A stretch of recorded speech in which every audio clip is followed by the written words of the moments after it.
At 2:30 a.m., a Russian Ka-27 Helix pilot is patrolling the Novorossiysk drilling rigs, confident that his dipping sonar will catch any threat. He has no idea that just 2 feet above the waterline, a Ukrainian Sea Baby is tracking his 52-foot rotors with surgical precision.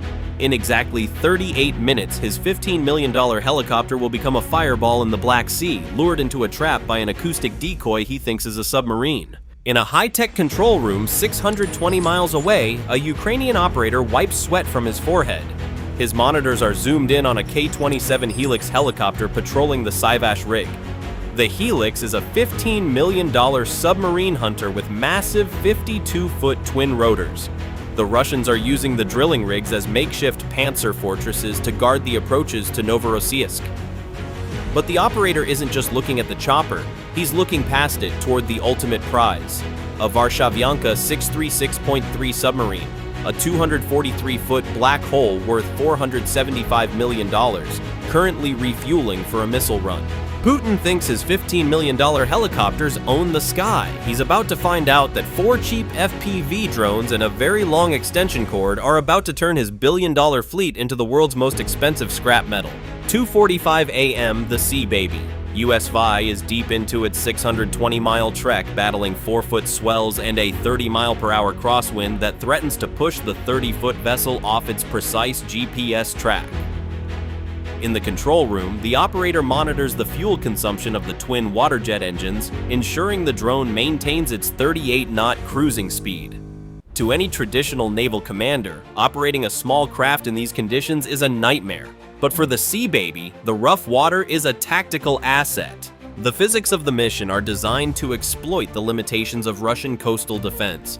By sitting only 2 feet above the waterline, the Sea Baby USV utilizes the Earth's curvature to remain below the radar horizon of the S-400 and Panzer batteries stationed on the Sivash Kwan.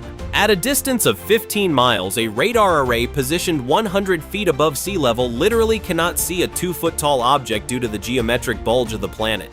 It's a gap in the billion-dollar Russian A/AD bubble that no amount of software can fix. But the lead Sea Baby is not alone. Following in a staggered formation are 3 additional USVs, a mix of Sea Baby and Magura 5 units. These trailing drones are heavily laden with several hundred pounds of high explosives, tasked with the brutal job of breaching the heavy steel anti-drone barriers at the mouth of Novorossiysk harbor. They move as a wolf pack, communicating via low probability of intercept satellite links, their dark gray composite hulls absorbing the moonlight and the few radar pings that manage to reach them. Suddenly, the operator's console flashes a localized alert.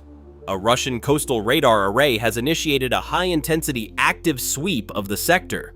The electromagnetic energy is so dense it creates a faint static hiss in the operator's headset 620 miles away. As a 5-foot rogue wave approaches, the operator intentionally steers the Sea Baby into the trough. The drone dives between the crests of the swells, using the mass of the Black Sea itself to mask its silhouette from the Russian radar pulse. For 12 agonizing seconds, the signal from the Sea Baby flickers, nearly lost in the chaotic sea clutter of the storm. Inside the Kremlin's radar room, the return signal appears as nothing more than a momentary ghost, a glitch in the spray. The radar pulse passes. The Sea Baby USV emerges from the swell, its carbon fiber hull shedding seawater as it accelerates back to 38 knots. The formation is still intact. The Magura 5 units are holding their positions 500 yards behind. They have bypassed the primary detection ring, and the Sivash Kwan is now looming on the thermal horizon.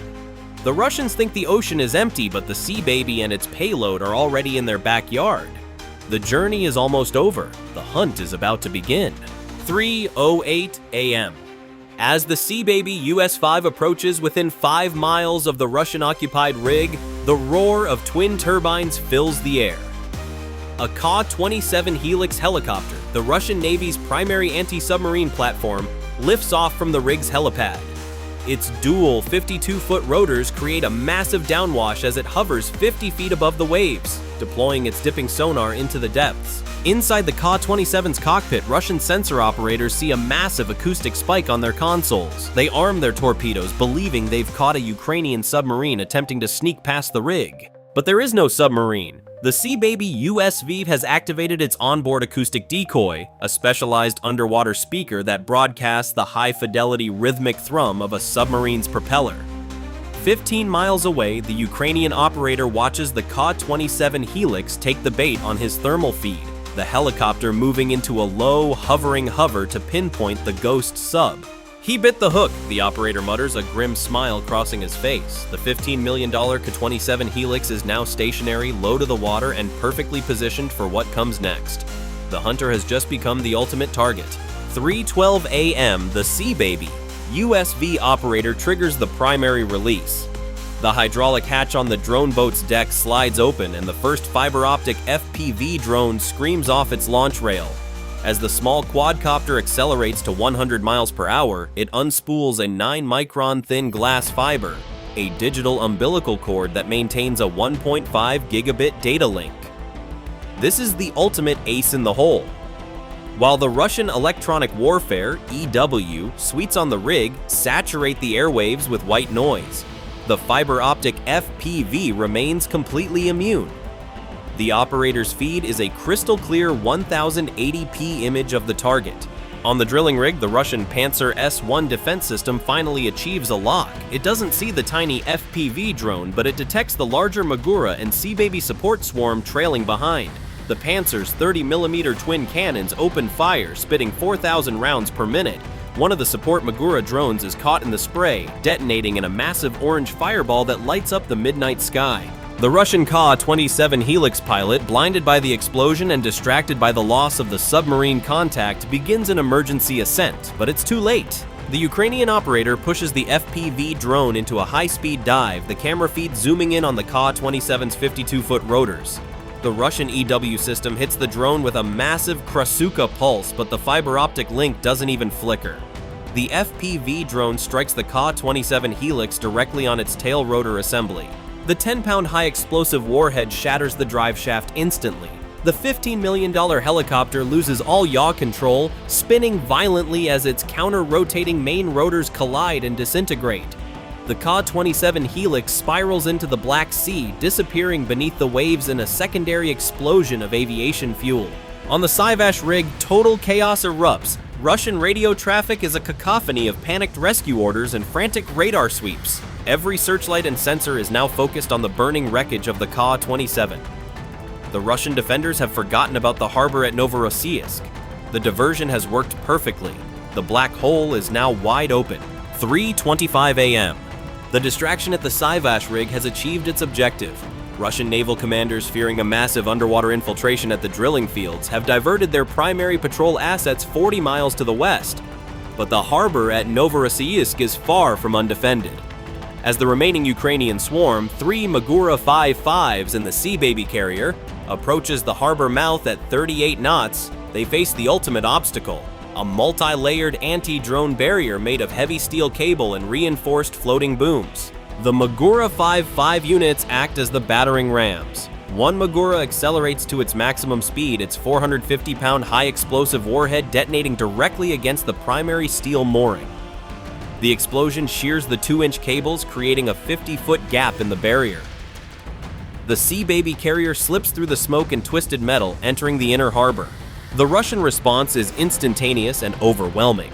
A second Ka-27 Helix scrambles from the base helipad, while land-based Panzer and S-400 systems on the piers begin a blind fire saturation of the water.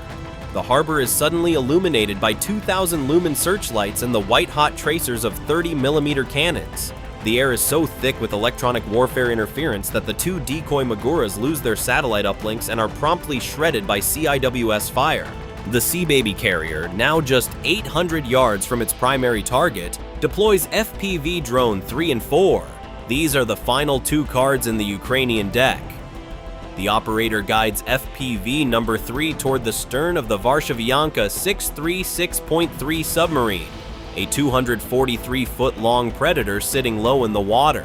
The submarine has activated its own passive sonar and close-in defenses. As FPV-3 closes to within 100 yards of the propeller shaft, a Russian AK-630 rotary cannon on the pier finds its mark, vaporizing the drone in a spray of carbon fiber. There is only one drone left. FPV-4. The operator shifts to a high-risk, low-altitude approach, skimming the drone just 6 inches above the water's surface. The glass fiber cable unspools behind it, providing a lag-free 1080p feed that ignores the blizzard of Russian jamming. The Russian CIWS lead calculators struggle to lock on. The drone is so low that the spray from the water confuses their optical sensors. 3:32 a.m., the final approach. The camera feed on FPV-4 zooms in on the massive 7-bladed skewed propeller of the Varshavyanka 636.3. The Russian radio traffic becomes a frantic scream. Submarine under attack, all defenses fire! A wall of 30mm lead hits the water just feet behind the drone, but the angle of approach is too shallow for the Russian gunners. FPV-4 dives into the narrow gap between the rudder and the propeller shaft. The screen goes black as the 50-pound warhead makes contact. The black hole has just been compromised. 3:33 a.m. The detonation of the final fiber-optic FPV drone's 50-pound warhead against the Varshavyanka 636.3's propeller assembly creates a catastrophic underwater shockwave. At the moment of impact, the explosion generates a massive cavitation bubble, a phenomenon where the pressure of the blast vaporizes the surrounding seawater, only for it to collapse a millisecond later with the force of a hydraulic hammer. This secondary pulse delivers thousands of pounds of pressure per square inch directly into the submarine's critical stern components. The 243-foot hull of the black hole shudders violently as the shockwave travels through the steel structure.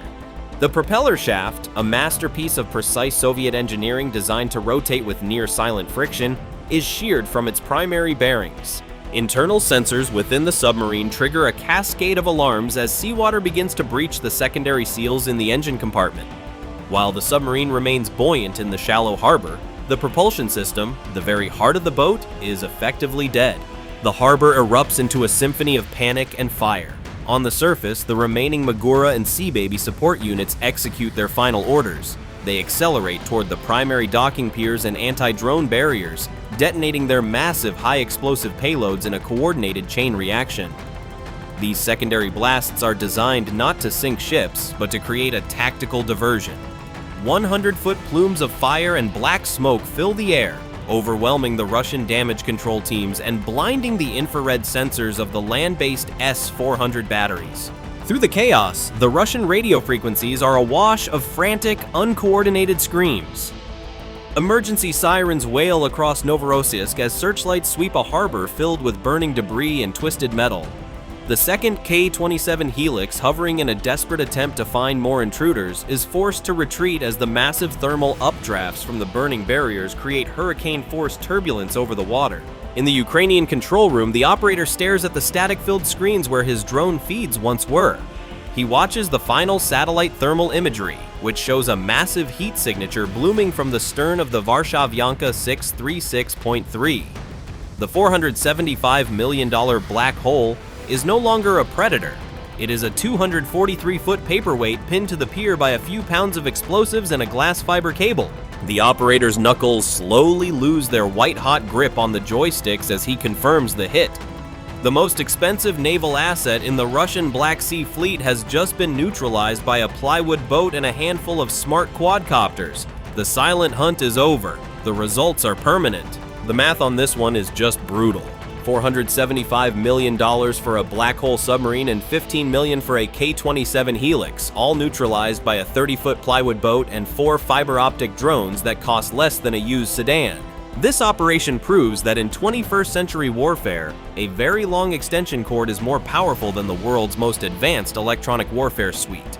Russia spent decades perfecting their A2/AD bubble, only for Ukraine to pop it with a 9-micron thin glass fiber. Now, I want to hear from the tactical analysts in the comments. If you were the Ukrainian operator sitting in that safe house and you had only one fiber-optic FPV drone left, would you have targeted the Ka-27 Helix to clear the skies? Or would you have gambled everything on the Varshavyanka submarine in the harbor? Which target has the bigger strategic impact? Let me know your reasoning below. If you enjoyed this breakdown of how innovation is rewriting the rules of naval history, hit that like button and subscribe for more deep dives into the Ghost Fleet. Bye for now.